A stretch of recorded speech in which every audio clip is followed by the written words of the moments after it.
So what are we doing today? Today we're doing trades. Not so much the values, what to look for, not so much how to do a good trade, but we'll hit those. Mostly it's the ideology of trading in a dynasty league opposed to a regular seasonal league, and the perception that comes with it. But we could start with values. In a standard league, usually there's no tradings before the draft. Yeah. It's pretty straightforward. So in a traditional league, when you make trades, it's to win this year, which has a lot different values opposed to a dynasty league. Yes. You know, AJ Green, older people, Tom Brady, those are guys you grab to win right now. A dynasty league, not so much. Now, if you're trying to win it all right now, you can do this. But at what cost? So, a dynasty league, you're in it for the long haul. Correct? Yeah. So absolutely. if you mortgage your team, it looks bad on the league, even if you win it all, because your team's not going to be good next year. Are you going to just take the win and say, I'm done with the league? That's why it's very important in dynasty leagues to know everybody involved. Yeah. And I see a lot of people joining dynasty leagues where they don't really know anyone. And that can be a problem. But with that being said, let's touch on some values. I thought you were going to say something. What values you got? If you were in a traditional league, what's the value of, say, Zeke? Say Zeke? I wouldn't put him top 3. I wouldn't In put a him top seasonal 5. league. In a seasonal league, I wouldn't put him top 5 this year. You would rather have 4 running backs over him. I'd rather have 5. Over him? Yeah. Well, that's weird. I'll name them off. Go ahead. All right. I got Saquon. I got Kamara, Dalvin Cook, Christian McCaffrey, Derrick Henry. Okay, you can make those arguments. So this is the reason I brought this up. I would take Zeke in a seasonal league, probably 3. Right? Mhm. So the difference in perception of a player is dramatic against people. So my all-time ideology when it comes to trades is I never veto a trade. Yeah. Ever. Yeah. On that aspect. The aspect I veto a trade is after I bitch. And I let the whole league know I have an issue. And I'll be the last one to veto. And that is, in seasonal league, collusion, which typically happens late in the season, and you can stop that with having a trade deadline. Yeah. In a dynasty league, it can be anywhere. And collusion in a seasonal league is, I'm going to win it all. I'll give you half. Give me some good players. It's a little more obvious. A little more obvious. In a dynasty league, you need to take risk. You need to make trades. But if you're really risky and you're wrong, and then you say, fuck this league, and leave, the league is hurt. Mm-hmm. Because now the next guy coming in, not only does he have to inherit a team, he's not as invested in that team. So your dynasty league is an understanding that everyone's in it for the long haul. So the reason trades should be looked at as veto isn't because you're getting Derrick Henry for Woods as much as why. Does this make sense at a fundamental level? Mm-hmm. A lot of different reasons. So I wanted to clear that up right now. A lot of people, they're new to Dynasty. Dynasty's still relatively new for the hardcore. And most of the trading happens in the off season. So people come from a seasonal league, they're like, oh man, that's not a fair trade, and they veto it. That's not a reason to veto. Mm-hmm. And I can give one specific example, and then I have another example we'll talk about. I don't want to give away that specific example because it's too obvious and you don't understand. So I'm going to do it in terms of today's value. I trade you Herndon, okay, for both Sam Darnold, and now I'm a Jets fan, so I found relation and the Jets kind of moved people, but understand this. Sam Darnold and Robbie Anderson. Okay? Is that trade fair? I don't think that's fair. No. No. So that trade got vetoed down. Now, what that trade actually was, which I'm emulating, Kittle for Tyrod Taylor and I can't remember the wide receiver who was with him. The point is, nobody knew Kittle. Nobody knew him. He was relatively young, his first year. He looked promising. He had potential, but he didn't really do anything. So did Herndon. And both those guys I mentioned, they had all right seasons. The point is, you don't know the future. So what looks bad on the surface, man, that guy hit a home run. He had Kittle. Possibly. He got Kittle for nothing. But who are you to say he's wrong? Vetoes should not be vetoed because of your perception of the value. Also,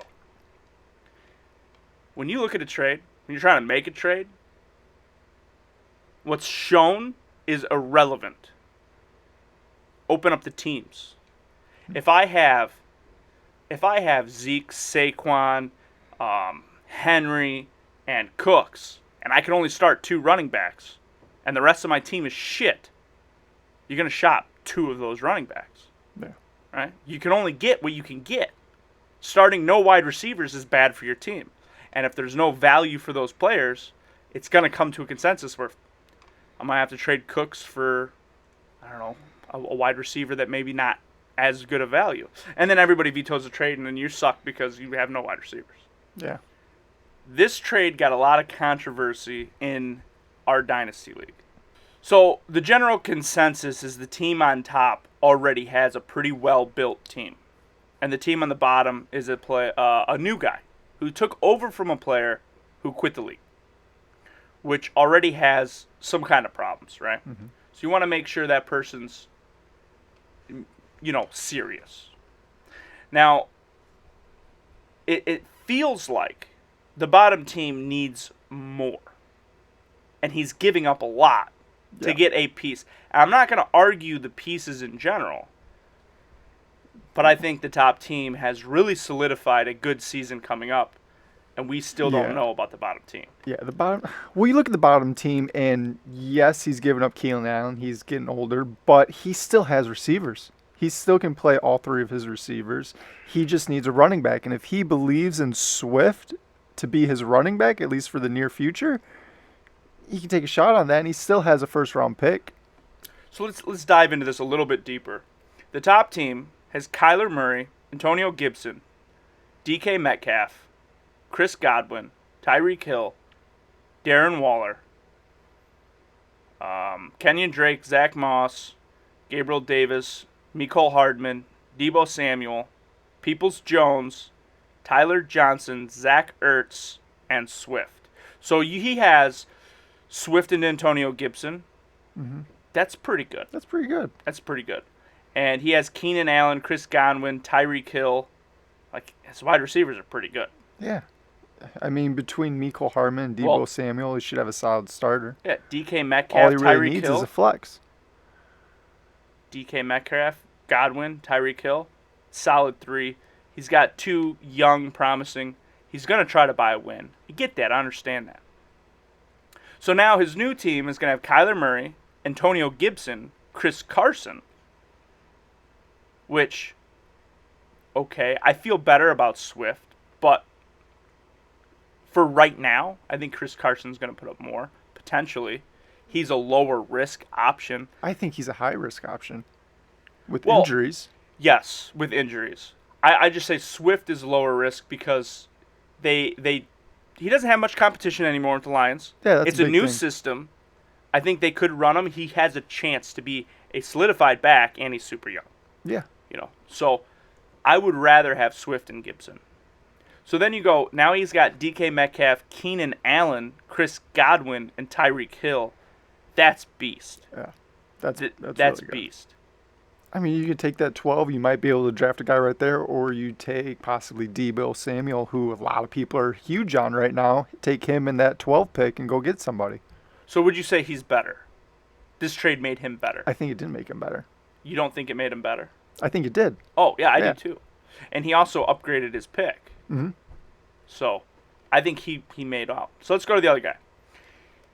Aaron Rodgers, Carson, Bernard, Amari Cooper, Tyler Boyd, T. Higgins, Chase Claypool, Mark Andrews, Keyshawn Vaughn, Mike Williams, Jalen Rieger, Hunter Henry, Dallas Gogart, and Keenan Allen. So he's got Keenan Allen, Amari Cooper, Tyler Boyd, T. Higgins, and Chase Claypool. That's pretty solid. That is. Now his Swift and Giovanni Bernard, he needs a running back. He needs a running back. He does. Okay. But the trade gave him one. They gave him a 1-for-1, yes, but it's a younger one with less risk, I believe. Okay. I agree. But he lost Carson, and he only got one back. And he went down in the draft. Yes. So I feel like he's worse at running back because he could have traded what he traded to try to obtain a starter with Carson. Well, I think it could have been done a different way, but it does hurt him in the short term, but long term it could possibly work out for him, say in 2 years. I agree with that. I think T. Higgins is good and young. Chase Claypool, good and young. There's questions for Chase with that team and organization, but you got a good young receiver. Mm-hmm. I think Swift is good and young. I think he's trying to build it the right way. Yeah. Maybe he doesn't trust himself in the draft, but I feel like he could have got more. Possibly, yeah. I'm not saying this is a bad trade, but I don't think it's veto worthy. I don't think it's that big of a discussion. No. Because Chris Carson is older. He is injury prone. Swift is young. And he's got potential. I mean, he was the number one overall consensus skill at running back last season. Coming out in college. So I'm not going to argue that. What I'm looking forward to is how he's going to get a starting running back. Because Giovanni Bernard's not a starting running back. No. Keyshawn Vaughn is not a starting running back. Mm-mm. And now he's got a late first-round pick. He's running out of options. He needs somebody there to start. He's got to get rid of one of those receivers. And depending on where he wants to go, if he's trying to win now, I mean, you maybe give away like Claypool, but if you're not worried about winning now, I think Cooper is the guy to get rid of. Well, if I was to break his team down, Mark Andrews, love Mark Andrews. Claypool, love Claypool. Higgins, love Higgins. Swift, I can get on board with Swift. Aaron Rodgers has got some controversy around him, but I don't feel bad about him. I think he's good. Mm-hmm. I got no problem with him. As long as he plays. So I would take Tyler Boyd. You got Higgins anyway. Yeah. So I would take Tyler Boyd and Amari Cooper and whatever pick he had left, like the 8th. I think it was The 12th. It was 12th. Amari Cooper, Boyd, and the 12th, and try to move up as high as possible. Not necessarily move up or just get somebody. Or just try to grab somebody straight. Just a starter. Yeah. It doesn't have to be, actually, what about Zeke? If I'm the Zeke owner, if I need receivers, I would take it. But if I don't need receivers, I'm not taking it. Yeah, I agree. Because the value of the running back. Zeke is getting hit pretty hard with the consensus. I was just curious. Yeah. So, Tyler Boyd, his value is not going to be good moving forward. No. They got Higgins and Chase. They got a lot of receivers. Um, So if you take those two in that 12 pick, what about someone say Josh Jacobs? A lot of people are low on him right now. I think that's fair. Running backs are harder to obtain, so the value's a little higher. Tyler Boyd is almost not even worth trading at this point. His value's so low. Maybe you keep him and hope in case injuries happen. He's a good throwing. But Amari Cooper is interesting because there's a lot of Dallas homers. Dallas has a lot of weapons. They do. Amari Cooper's good. They're getting their quarterback back. Mm-hmm. I think you could get him at good value. I'd be trying to get him, yeah. So Amari Cooper and an 8th. What value of running back do you think is about in that range? I think Josh Jacobs is, and I'd be happy with that. I'd be happy with that. Josh Jacobs. Another one is I would probably go with Would you a take Robinson. a James Robinson? That's too low for me. But the owner is freaking out right now. Maybe, and if That's just too much to pay for him. Because ETN is a threat. And He he's is going a to get threat. his. And that's too low to get somebody of that low of a caliber of running back. I would go after maybe an Akers or I think may, Akers is too high. you Akers think he's too high? skyrocketing right now in value. If you have Akers, in my opinion, you sell him. All right, well, what about I think you could get more than that for Akers, is what I'm saying, though. you His might value, be able to the right person. value's going A out lot of of people control. value him highly, but he hasn't really done anything yet. No, he So hasn't. yeah. I personally don't believe in his level of skill. However, that system is very friendly to running backs. He made Todd Gurley good. I'm not saying he's as good as Todd Gurley, but he's going to be startable. Mm-hmm. He's going to be the height of that ability yet to be determined. All right. Well, if we're still going to do running backs, what about Clyde Edwards-Helaire? Not a lot of people are really talking about him. I think that's good. I would take Amari Cooper and 12th overall for that. I think that'd Edwards-Helaire. be happy either side, really. Yeah, and I think him starting Swift with Clyde Edwards-Helaire, you got two young running backs, you got young Huge wide upside. receivers, you got a young tight end. I think you can be competitive this year, and you have fulfilled a team you can build on. Mm-hmm. You know, but it was just funny, and I use this as an example because it got so much adversity over the trade, and I understand the concern. But if you are new to Dynasty, you're picking a team that's not your team. You have to build. Obviously, it wasn't a good team, or that player would still be playing. Mm-hmm. So if you're going to build, might as well build young. So I'm not against this trade in a lot of ways. I think if he would have floated down more options, he probably could have got better value. But Yeah. that's my perception of value. He could be huge Swift fan. And if you Possibly. believe in Swift that much, then this is fair Yeah, value. It is fair value. Yeah, absolutely. But if you want to go to another trades or another guy, what about A.J. Brown? A.J. Brown, I saw a trade go down for the 106 Brandon Ayuk and Mark Andrews. And it was rejected by the A.J. Brown owner. so A.J. Brown over. The 106 Brandon Ayuk and Mark Andrews. That's, in my perception, insane. To turn down? Yes. Really? Yes. You that low on A.J. Brown? It's not even low on A.J. Brown. But the 106 is going to give you a damn good player. Not to mention, you got Mark Andrews, That's about the next which is tier. a high-end tight end. Mark Andrews is a He high-end is, tight but end. his value is going down. Because, I mean, look at who they drafted. They got two receivers in the draft. One of them was Rashad Bateman. He's really good. Lamar Jackson can only throw to so many people. He's not a great quarterback. He's more of a running back. I understand, but Lamar Jackson doesn't throw to receivers. I think he'll throw to Bateman more than the receivers he has in the past. Maybe, but I think Mark Andrews will have plenty of volume for tight ends. I'm just saying, I like Mark Andrews. Maybe. He'll be close to top 5. But it's So, going to be tough for him to Mark crack that, I Andrews think. and the 6 overall. Who else? Brandon Ayuk. Brandon Ayuk. Now, in my opinion, you don't even include Brandon Ayuk. I would take that trade. I wouldn't take that trade. I think you look at what A.J. Brown did last year and how the Titans' offense has changed this year. They still got Henry, but they lost a lineman. They got rid of their other receiver back there, Corey Davis. They got rid of Jonnu Smith. He's the main receiver, and he showed last year he can do it. I agree with that statement. But his volume's not going to be as high as It's not. not like Ayuk. Ayuk's going to get that much volume? Dude, Ayuk I don't fits believe that that system much perfectly. in that offense. It's good, but I don't believe in any one player.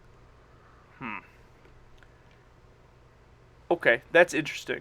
But I think there's too much. When you start dropping multiple things on a single player, that 6 overall pick by itself has potential to outperform A.J. Brown. I don't think it does. How you figure? I think A.J. Brown is going to have a phenomenal year this year. And I think he will in the future. Okay. In the draft, you don't know what's going to happen. That's why I said potentially. So the 6 overall pick, you could have Chase. I can see if that I'm scenario. giving up the 106 for it, oh, absolutely, I'm doing it. But I'm not going to give up A.J. Brown for it. I think that's a great deal if you're giving up the 106 and Andrews. If I was the A.J. Brown owner, I would rather have the 106 Andrews and Ayuk by a decent margin. I mean, you're looking at somebody like maybe a Devontae Smith, maybe, or possibly a Trey Sermon. I would take Trey Sermon. That's a lot of risk. Let's do it that way. Trey Sermon for Trey Sermon, Mark Andrews, and Brandon Ayuk for A.J. Brown. I'd take that all day. I think A.J. Brown's just too much of a sure thing. Yeah, I'm not saying that, but I would rather have a running back. Tight ends are not very easily found. I think Mark Andrews. No, he's a solid tight end, but he's not going to go crazy. He's not going to be a top 3 tight end. So, and that's the main tier right there, and then it drops quite a bit. Yeah, just on the surface. Now, there's a lot of things that are involved. Obviously, you can't use it on the surface. But let's say you were starting A.J. Brown, and now you're starting Ayuk, Mark Andrews, and Trey Sermon.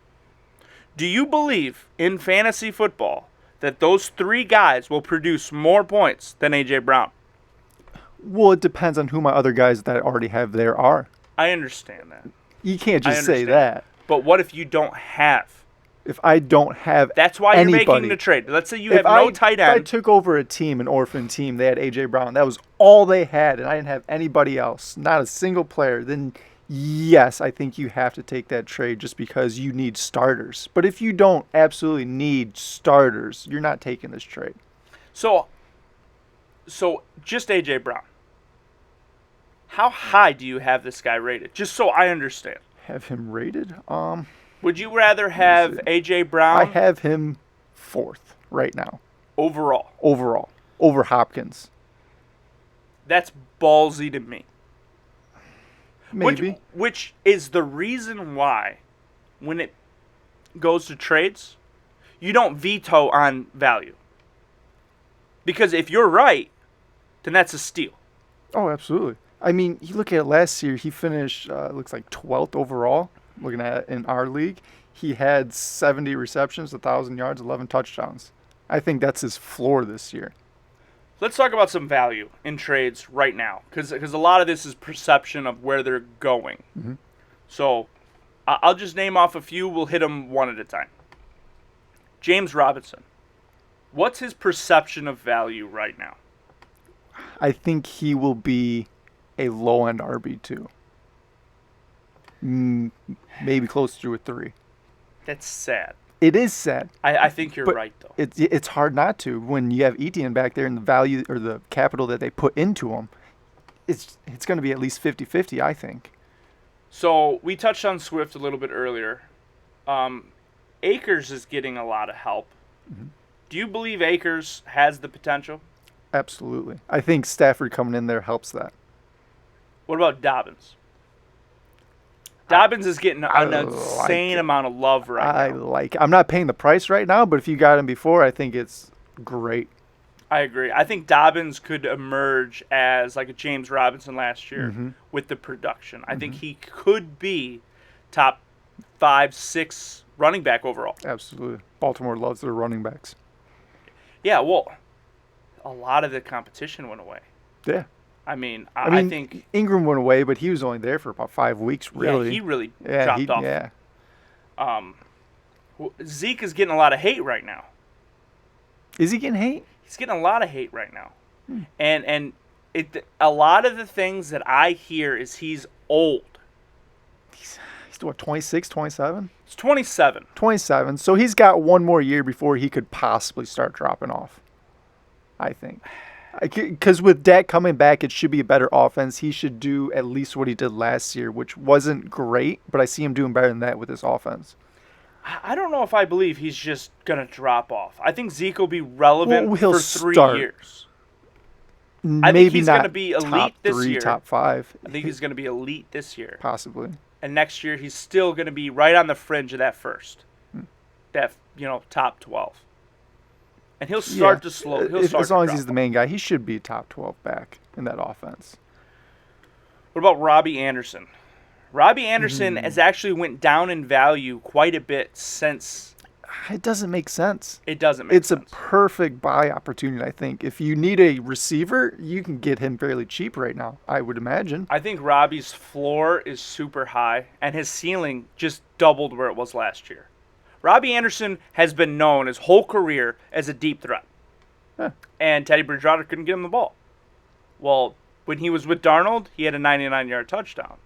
He's played most his career with the Jets organization With Darnold. Yeah. I think it's great. I really liked Moore coming into this year to really take off, kind of like he did at the back end of next year. But with Darnold coming in, I think Robbie's kind of solidified right there for now.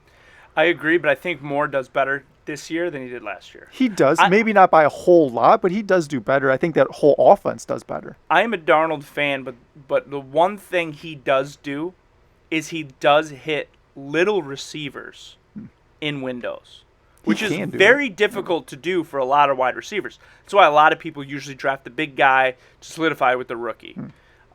He's very good at hitting those little guys, and I think this offense is a really good fit. I called it during the season.